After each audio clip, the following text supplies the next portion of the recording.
Welcome back to the Gentle Counsellor podcast. My name is Crystal and I support mums through their inner healing and parenting journeys. For those of you listening right now, this episode is a little bit different because back in October of 2021, it was World Mental Health Day and I had some wonderful friends join me over 3 days to talk all about mental health and motherhood at the Aussie Mums Mental Health virtual event. I hope you enjoyed these conversations, which were recorded live at the summit. I'm also thrilled to let you know that we will be returning in 2022 and plan on making it even bigger and better. It may or may not involve a retreat. Wherever you are right now, I hope these episodes find you when you truly need it. I would love to hear your feedback on these chats, so make sure you're connected with me on social media at the Gentle Counsellor. If you'd like to receive an email once a month that is full of freebies, parenting tips, links to podcast episodes, beautiful affirmation screensavers, and other goodies, make sure you are signed up to my email list. I hope you enjoy this chat.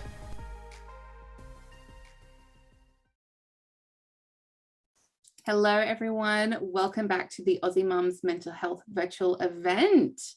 We're halfway through this whole thing, but we've still got a lot more talks to go through, and one that I'm really excited for today is with Sarah from Miko Blue Tiny Living, and we're going to be talking about decluttering to find mental space.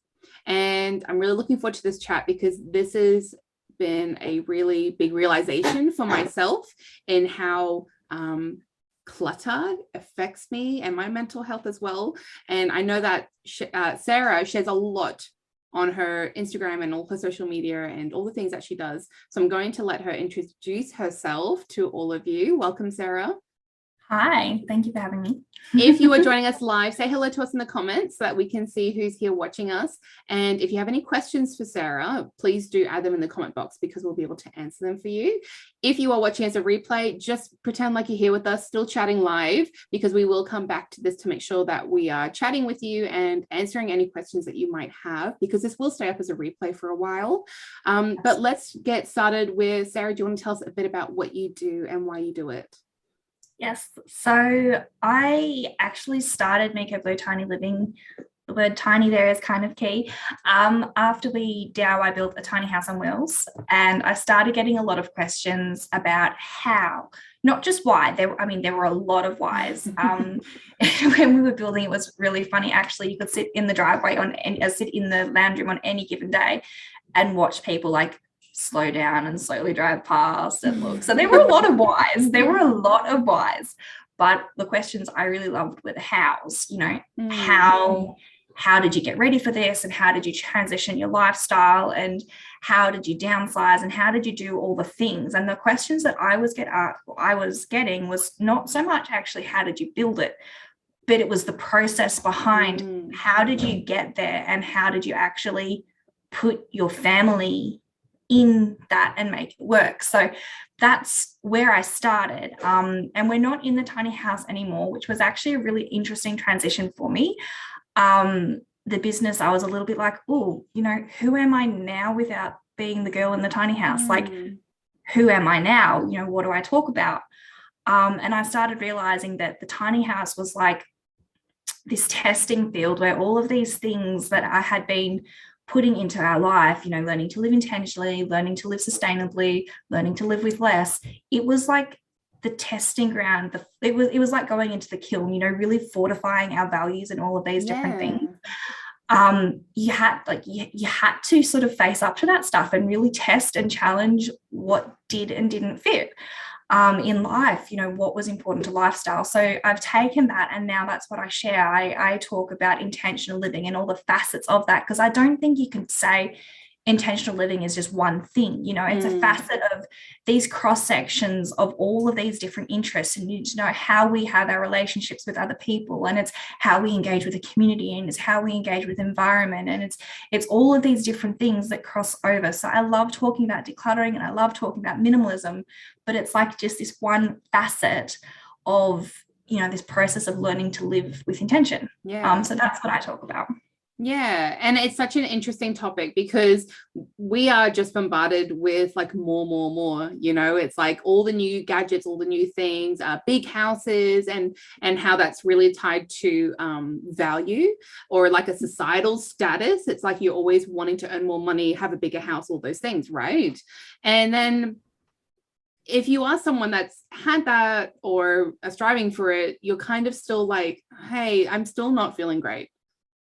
Like, even as I reflect, and I was doing this the other day, reflecting on where we are now compared to where I was like back when I was 19 years old, trying to, make ends meet. And I always dreamed of how much money I would make or the house I'd have, which I have now. And then here I am sometimes still feeling like that lack. And so it's a really good prompt, I think, to stop and have that kind of observation and reflections about, okay, something's mismatched here because I've ticked off the list. I've gotten all these things. So why do I still not feel great about it? And yeah, I really appreciate you being like candid and honest about it too in your experience, because you've done like the different things. Like you had the bigger house, you went to the tiny house, and now you're doing what you're doing now. And it's like you're still learning as well. But it's like that process, like you said, like there's been a process through all those different stages. And I think that's what matters. It's not necessarily like the end thing, whatever that looks like, because it's going to look different for everyone anyway. But the process is very individualistic in that it gets you looking inward and really thinking about yourself and your family too.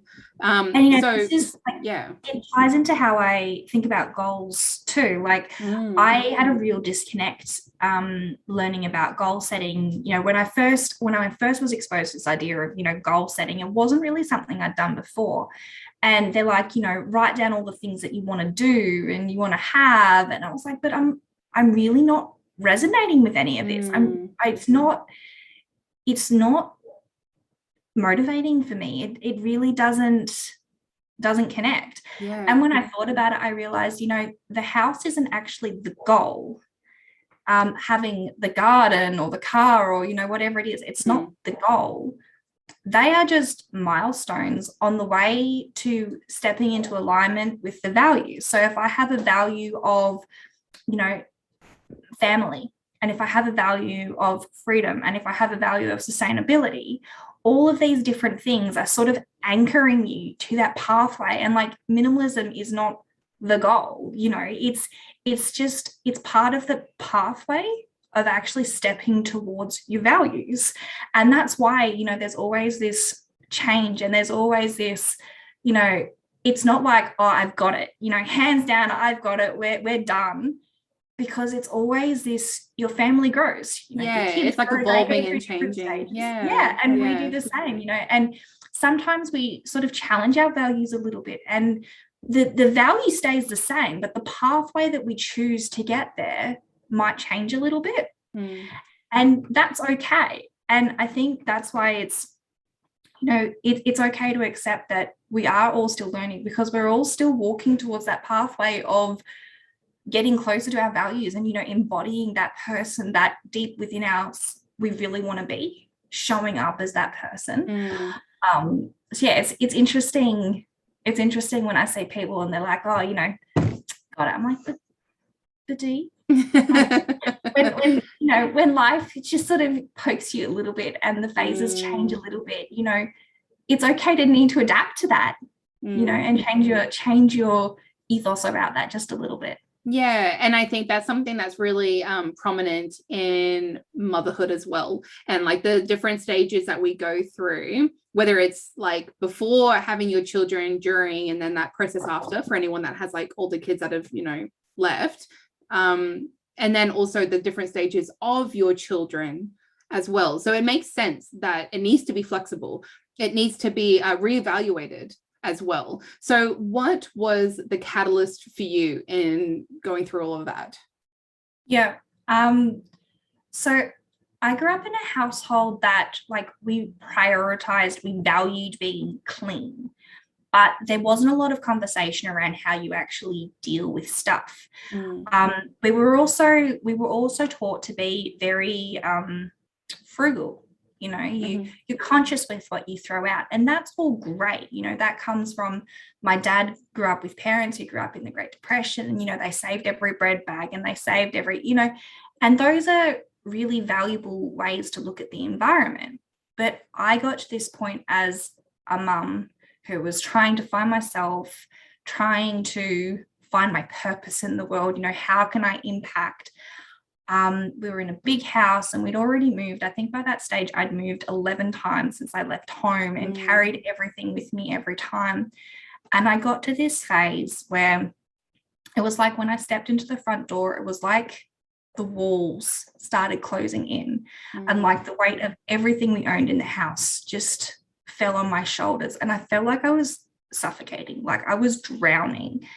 And you know, trying to do all the things, I'd finally get on top of the laundry and the kitchen was a mess, and I'd finally get on top of the kitchen and the, you know, the lounge room had exploded. And it was just this, it was like being on the hamster wheel, you know, there was just, there was never an end. And I felt like I was failing, like I couldn't possibly, I couldn't do it anymore. And I can remember crying and just being like, what is wrong with me? You know, I feel like I am failing as a mother and as a housewife. I feel like I'm failing. You know, we were actually renting off Jeremy's parents at the moment. So I felt like I was failing them because I couldn't keep their house looking beautiful. And I needed it to stop. You know, we needed to change something because I felt like I was broken. And I was suffocating, and it was time to sort of climb onto that lifeline and make a change because I couldn't do it anymore. Yeah, wow, what there's so much heaviness in everything that you said, and like what a full-on realization to have in that. Like that's like deep hurtful things that are going on there, and then all that negative self-talk that you have where you place all the blame on yourself, like, oh, I can't do this, there must be something wrong with me, and like look at all these people around that I'm letting down. It's like all of this really unhelpful thoughts that are happening, and most likely are untrue statements as well. But when you're in that moment, when you're in the thick of it feeling that way, it feels like that's what the world is screaming at you. It's like it's so loud in your head that it makes sense that you were like, I just want it to stop. Like, I just need to find something that needed to be that drastic change in that moment for me. So as you've gone on this journey, I'm sure it hasn't been easy. Like, I feel like it's safe to assume that it doesn't sound as easy as what people may think it is. So what are some of the hurdles that you experienced or that you've noticed other people experience? So I think the first and foremost was I struggled for so long with whether I was allowed to call myself a minimalist, you know. Okay. Yeah. And this was a really interesting thing to wrestle with. And this comes back to like that idea of like doneness and fitting in. And I was like, oh, but you know, we've downsized so much, but I still can't keep the house clean. You know, the house still gets messy. Or, you know, this isn't done, or I've had to come back to this. And for so long, I wrestled with this idea of, was I worthy to call myself a minimalist, I guess, you know? And when I wrestled with it, I realized that everyone is on a journey. Everyone is on a journey. And it's about that process. It's not about arriving at that point and being like, hooray, I'm a minimalist now, sort of thing, you know? And as I sort of settled into that, I realized that life is for living, and, you know, we value living that life. We value kids having a childhood. We value we relish the mess of life.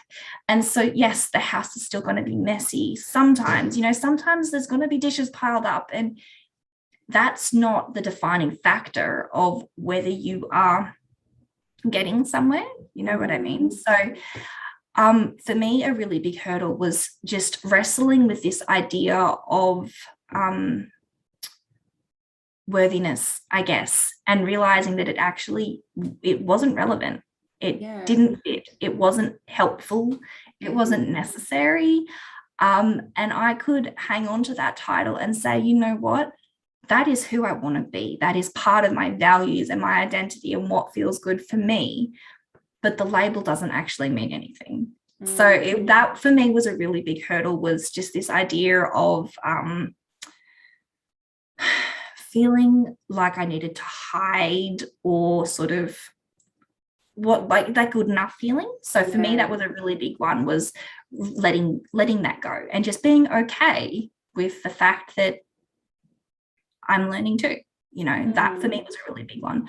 The other thing that was a really big hurdle was putting together sustainability and decluttering. For me, that was probably the biggest physical challenge, and mental as well. I could work out what was keeping and what was going, but it physically hurt to put it in the bin if I couldn't find a home for it. Yeah. It really hurt my heart. And working out how to dissect those things. So what I realized was, once you've brought the thing into your home, you've already said yes. From the moment it was made and those resources used, once you said yes, the resources they've served a purpose. Their outcome is already determined. The only thing that changes is how much of a life they have before they get to the end, and it's sometimes we're going to need to just say, you know what, next time I know how to make that decision better, or next time I know how to hold that boundary better, or next time I feel like I know which one of these items serves my purpose better, and sometimes it's going to be uncomfortable, and sometimes it's going to be challenging. But for me, the biggest hurdle was just getting past that, being okay with the fact that sometimes things are going to have to go into the bin. Yeah, I really like that, because what you're doing is giving yourself compassion and kindness in those moments, to be like, okay, that happened. Is that what now I'm reflecting on, realizing I didn't want and wasn't ideal? Yeah, I can see that now. But now I know for next time, like now I know for the future. So instead of beating myself up, I'm going to instead just be kind to myself. Exactly. And it's that punishing thing. So when we go, this isn't valuable, this isn't bringing me joy, this isn't serving a purpose in my home, but we decide to store it because we can't deal with it going in the bin. It's that idea of mental clutter. When it feels like everything is so noisy and you can't think. Yes. We are effectively punishing ourselves with our old decisions when we decide that we have to hang on to that stuff just to keep it out of the bin. And that it can be tricky, and sometimes that's one of those things that you might have to come back to again and again. We're okay with coming back to affirmations and saying, I need to sit on that affirmation and grow with that affirmation, or rereading the same book because there's something in there. But for some reason we find it tricky to come back to the same thoughts and have the same realization again. Probably because you feel like, oh, I'm done with that now. Move on, next. But it's like, no, sometimes you need to pause and go back. And just have that realization again and sit with it again and be like, okay, okay, I'm good to sort of move on again. So for me, it's this idea of, when I talk about mental space, it's this idea that we want to give ourselves permission to create the space that serves our future selves and our families. So I got to this point that I was really stuck with decluttering before we moved into the tiny house. We were in this house that was 5 bedrooms plus a library and 2 living areas and 2.5 bathrooms. It was a massive house. It was a beautiful house, but it was a massive house. And we still had heaps of stuff, but I was looking around, I'm like, I don't know what to get rid of anymore. And that was coming from this point of lack. What can I do without? What can I let go of? And it was existing in this place of scarcity and lack. And so what changed it for me was realizing that everything we have, and I mean, this is amplified in the tiny house, not everybody is going to have it quite to this extreme, but within our homes, everything we have, it takes up physical space. Like, we recognize that, but you're aware of it. You know it's there, you know where it needs to go, you know what maintenance needs to happen. It's claiming our time when we put it away. It's claiming our time to look after it. So everything we have in our home, it's not just taking up physical space, it's also taking up something in our mental space and in our emotional space as well.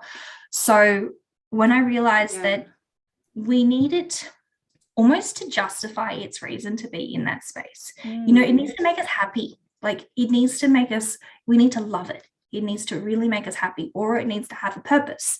It needs to add enough value to our home that it deserves its right to take up some of that mental and emotional space, that we're conscious of. And when I swapped it, and when I started looking at it like that, I'm like, I love that. I love that book. I love that movie. I love that dress.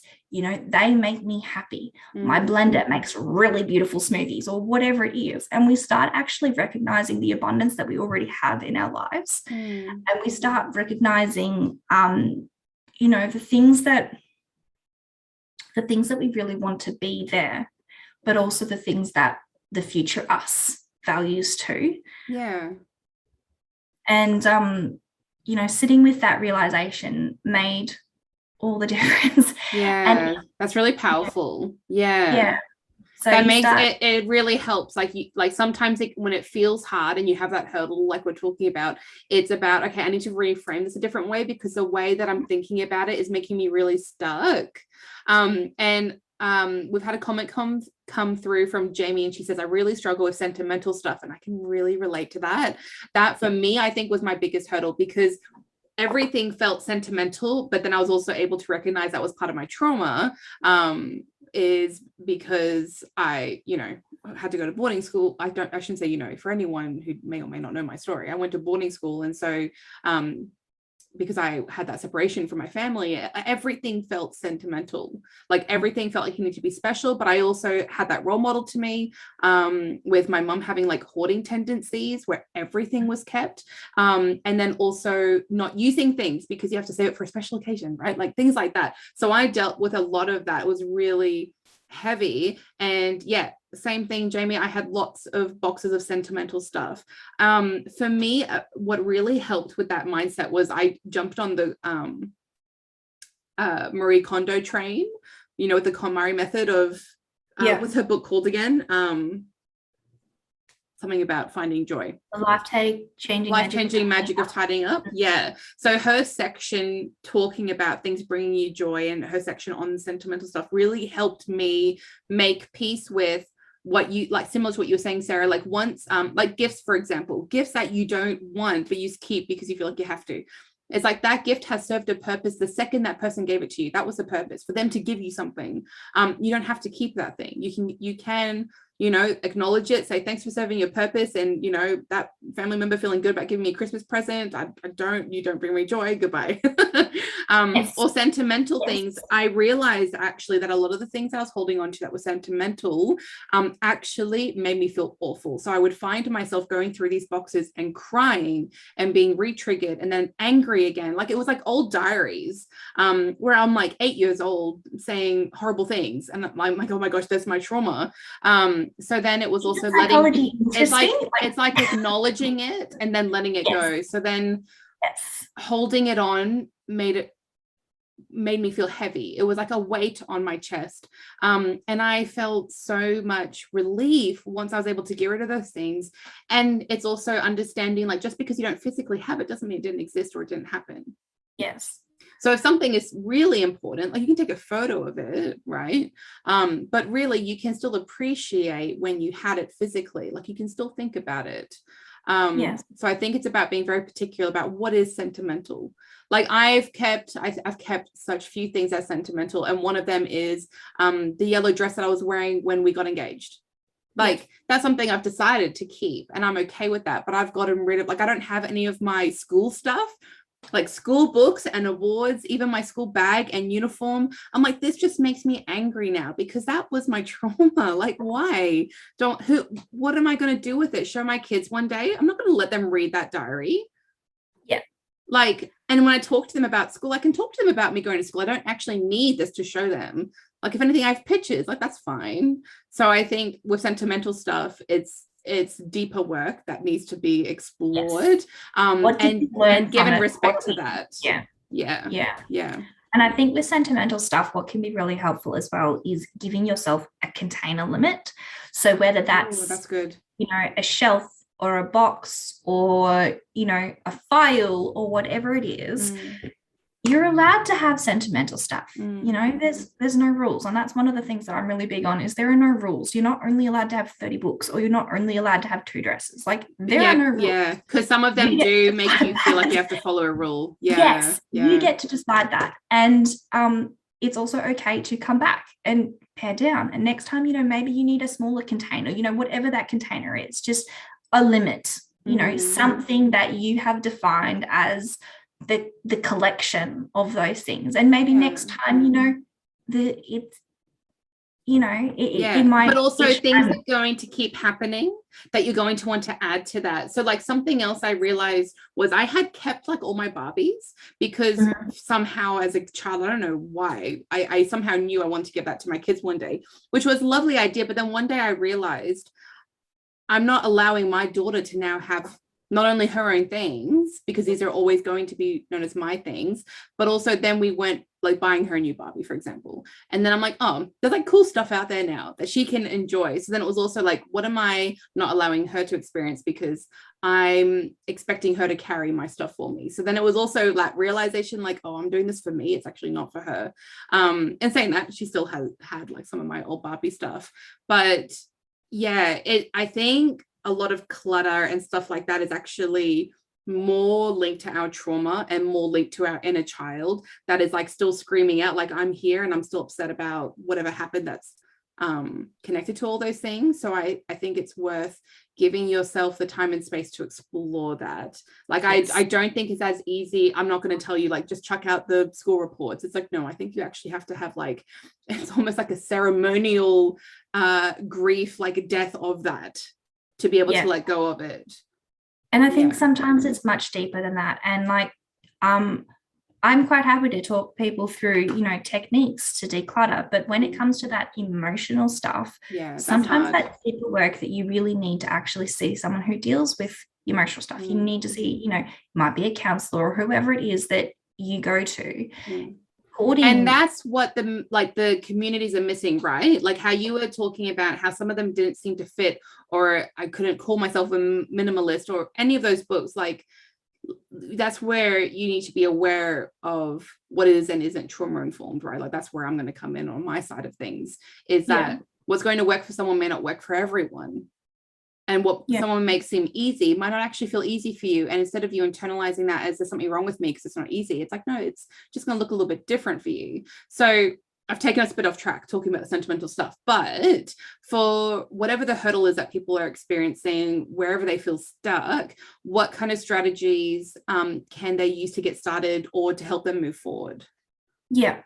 So I've got 2 different strategies that will work for 2 different people. Okay. If you are a person that likes a sense of doneness, I recommend finding the quickest to knock off room and working on that. And for most people, that will be the bathroom minus the makeup, right? If you're someone who wears a lot of makeup, the makeup can be really tricky because, and this is another emotional thing, for a lot of people, the makeup is almost linked to their identity. And so that can actually be a little bit tricky to work through. But the rest of it, the personal care, the shampoos, the combs, those sorts of things, the bathroom is generally a fairly quick task to tick off. So if you're someone that likes that sense of like doneness, the bathroom can be a nice place to start, because you sort of, or wherever it is for you, maybe that is your desk or whatever it is. But if you're someone that sort of,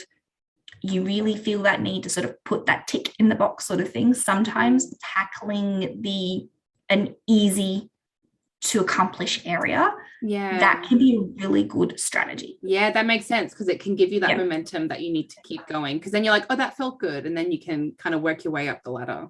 Yes. The other strategy is what I normally talk about, because I feel like this strategy is what really helps us free up some of that. It gives us that breathing space back. It gives us that sense of taking some stuff off our brain, taking some stuff out of the to-do list sort of thing. And this is to find the 3 areas that are currently most overwhelming your daily function. So for most mums, this is going to be dishes, laundry, and toys. I was going to say kitchen. Yes, dishes, laundry, and toys. And so if you can toys. Gosh, that's a hard one. If you compare those things, you don't need to be perfect. Like, it doesn't need to be done and you're never coming back to it, right? You're just giving yourself the capacity to reduce that workload. Because here's the thing, when we had 20 plates in the cupboard, guess how many plates we use on a daily basis? When we have 4 plates in the cupboard, guess how many plates we use on a daily basis? Right? The dishes are still going to be there. The washing is still going to be there. But rather than having 6 piles of laundry on your bed looking at you when you're ready to go to bed, and there's like 6 piles of laundry like piled up there to make you think about it sort of thing, there's now 1.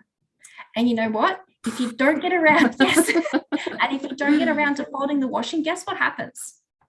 People come and take the washing out of the basket and they put it on their bodies because they need it. So, and it's not about getting it perfect, but if you can reduce that daily workload, you just give yourself a little bit more breathing room to think about the rest of it. And it's not so, and I think a lot of it is just having that visual overwhelm.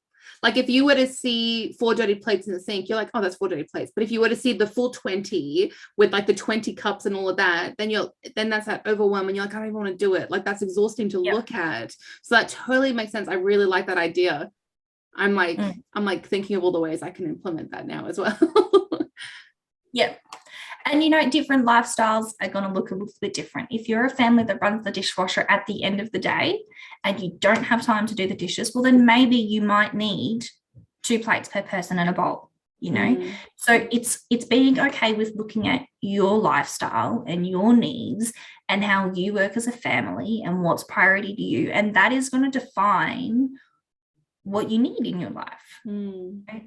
If you're washing the dishes after every meal, well, then maybe you only need 4, 5, 6, whatever it is in the cupboard. But if you use a dishwasher at the end of the day, well, you might need to just adapt it a little bit. But if you can just reduce how big those tasks can pile up to be, that was where we saved a lot of time. I reckon we used to spend, it could have been up to 2 hours a night trying to get on top of the kitchen. By the end of the day, by the time as a stay-at-home mum with kids asking for snacks all day. It's honestly our biggest thing, and it took my husband a really long time to understand why it kept happening, because he would come and he'd be like, I just cleaned this, like, how is it already piles of stuff? And it took him a while to realize what that actually looked like. And I've got Roz in the comments saying I'm folding 4 loads of laundry as you speak about minimalizing laundry. I'm also making a pile too close to discard as I go. Good on you, Roz. I think all of us are getting that bug now. We're like, okay, what are all the ways that I can do less? And what I've realized, because we're talking about decluttering to find mental space, is that if my kitchen or house or whatever is like a bomb, a mess, like all the stuff is everywhere, it's kind of like that cycle catch-22, where like that can be causing me to have like a depression episode, or it can be the cause of a depression episode, if that makes sense. So like when you're feeling crap, you don't want to do housework, but also when it's piled up, that makes you feel crap. So it's this catch-22. So I think adopting this mindset of decluttering, not from that perspective of like you're going to lack things, not to have the title of calling yourself a minimalist. Like you can still have artwork and like little, you know, special things around you. That's fine. Like you make the rules. Building a home that you love being in, full of the stuff that you love being. It's the time. Like I wrote it down what you said before about like what is it claiming from you? Like that, is it claiming time away from you? Yeah. And your creativity as well. And this is one of the things that and I know different personalities are going to find this different levels of whether it impacts them or not. For me, I struggle to be creative. I struggle to write the blogs. I struggle to do the art, or, you know, whatever it is that needs my creative energy when the house is a mess. Yes. My brain can't connect with that, you know, with that ability to create when I feel overwhelmed by what's in my space. And as you know, I'm also a virtual assistant, so I also do a lot of social media stuff. That's creative stuff, you know, so it impacts my ability to show up and make impact when my space is overwhelming, because I really struggle to connect with the ability to be creative and create something that makes an impact for other people when my space is overwhelming. So there will be times, and I'm in two minds about whether this is a good thing or not, but there will be times when I'm like, I just can't think and I cannot write this email and it's due tomorrow. And, you know, instead of writing that email, sometimes I just need to clean up, you know, and once I've done that and I've sort of just given myself that quiet in my brain again, it is so much easier. It is so much easier to sit and, you know, be creative or write those emails or whatever it is I need to do when the noise, like the static in my space, is just quietened a little bit because I've dealt with the stuff that I'm looking at. Yeah, I can so relate. And I think there's a difference between feeling that pressure to have everything done, and then the difference between like, I need to free this up so that I can do what I want to do. Yes. So I think there's a bit of a difference between those things. I also want to do a very quick shout out to Sarah as we're ending this chat, that I would love you all to come to the comments and flood Sarah with some love, because she has been my angel. Like, this virtual event would not have happened without Sarah. She has done so much on the back end. A lot of work really does go into planning things like this for you guys. I know that's hard to grasp, but you know, the 1,000,001 emails, asking all the speakers, gathering all the pictures, writing all the text, doing all the links in the Facebook group, setting everything up. Sarah has done so much work, and I really just want everyone to flood her with so much love, because I couldn't have done this without you, Sarah. I love you so much. Thank you so much. I'm so happy to finish off, the event is happening. So that makes sense. It's going wonderfully too. It's going great. So tell everyone where they can find more of you. So I mostly hang out on social media. You can find me at Mika Blue Tiny Living on most platforms. I'm on Pinterest, Facebook, Instagram, and I hang out there. And I do have a membership which hasn't been open for a little while, but I'm thinking it might be time to open the doors again. So I will have a little play with that, and maybe if you watch my social media, there'll be a link go up. I love like the sneakiness. It's like, maybe just tell her and she'll do it. You're like, yes, I want it. Thank you so much again, Sarah, for not only taking the time to chat with us today, but for everything you have done for this event. I appreciate you so much. You're welcome.